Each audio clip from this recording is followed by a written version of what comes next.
Bien, mesdames, messieurs les chefs d'État et de gouvernement, mesdames, messieurs les ministres, madame la présidente de la Commission européenne, monsieur le président du Conseil européen, Altesse royale, monsieur le commissaire général de l'UNRWA, monsieur le secrétaire général adjoint, coordonnateur de secours d'urgence, madame la présidente du CICR, mesdames et messieurs les directrices, directeurs et secrétaires généraux d'organisations internationales, mesdames et messieurs les ambassadrices et ambassadeurs, mesdames et messieurs, le Taoiseach va nous rejoindre dans quelques instants et j'ai prévenu qu'on allait commencer. Le 7 octobre dernier, un groupe terroriste, le Hamas, a mené une attaque massive contre Israël et commis des crimes d'une gravité exceptionnelle contre sa population. Plus de 1400 personnes sont mortes, 239 otages sont toujours aux mains du Hamas. Nos premières pensées vont évidemment aux victimes de l'attaque du Hamas, à leurs familles et parmi elles de nombreux Français. Je sais que plusieurs d'entre vous ont aussi de nombreux ressortissants. Face au terrorisme, notre unité, notre détermination, notre compassion sont entières et les otages doivent être libérés immédiatement et sans condition. Lorsqu'il a attaqué Israël, le Hamas a pris la responsabilité d'exposer les Palestiniens à de terribles conséquences. Aujourd'hui, ce sont les civils de Gaza qui souffrent. Près d'1,5 million de personnes ont été déplacées, des milliers sont mortes ou ont été blessées. Et au malheur des Israéliens s'ajoute désormais celui des Palestiniens. Et nous ne pouvons pas nous y résoudre, parce que toutes les vies se valent et parce qu'il n'y a pas, pour nous qui portons des valeurs universelles et humanistes, de double standard. Disons-le clairement, face au terrorisme, Israël a le droit de se défendre et le devoir de protéger les siens. Il a aussi une éminente responsabilité qui est celle de toutes les démocraties, respecter le droit et protéger les civils. Et la lutte contre le terrorisme ne peut jamais aller sans règles. Israël le sait, le piège du terrorisme est pour nous tous le même, céder à la violence et renoncer à nos valeurs. Or, nous partageons des valeurs et avons des engagements communs qui nous amènent aujourd'hui, d'accord avec les autorités israéliennes et palestiniennes, à nous préoccuper de la situation humanitaire à Gaza.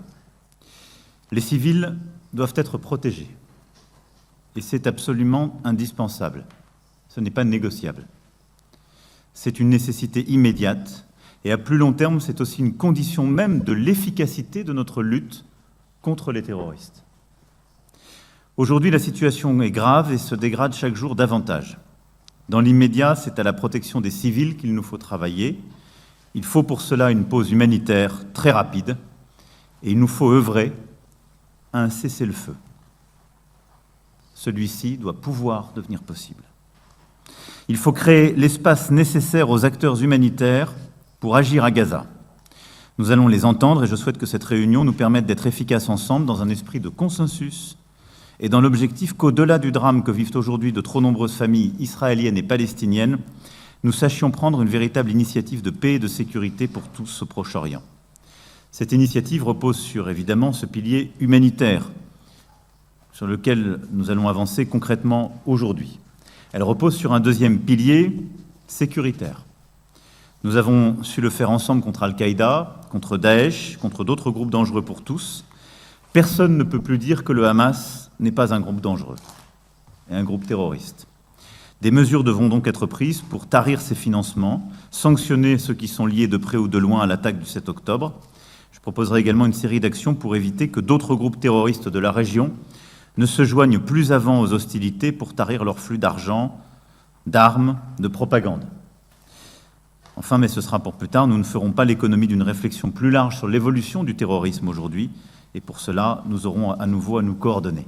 Il y a un deuxième pilier sécuritaire qui est indispensable, mais qui doit être ciblé, précis, qui exige une coordination étroite entre nos services de renseignement, qui est une action sécuritaire, mais aussi financière, et qui nécessite l'implication de toutes les parties régionales et internationales. Et puis le troisième pilier, même s'il est difficile à imaginer aujourd'hui, surtout peut-être parce qu'il est difficile à imaginer aujourd'hui, est plus encore indispensable. C'est le pilier politique. Nous devons apprendre de nos erreurs et ne plus accepter que la paix au Proche-Orient soit toujours remise à plus tard. Il nous faut donc dès maintenant reprendre l'initiative et trouver les forces d'aller enfin vers la solution de 2 États, Israël et la Palestine, vivant côte à côte en paix et en sécurité. Démontrons avant toute chose que la création d'un État palestinien sert la sécurité d'Israël. Démontrons aux Palestiniens que la guerre d'aujourd'hui ne nous détournera pas de l'objectif que leurs aspirations légitimes soient satisfaites.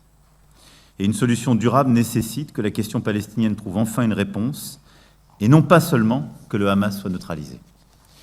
Ces 3 aspects, humanitaires, sécuritaires, politiques, sont profondément indissociables, mais notre ambition aujourd'hui est de pouvoir apporter une part de cette réponse par la coordination de toutes les bonnes volontés.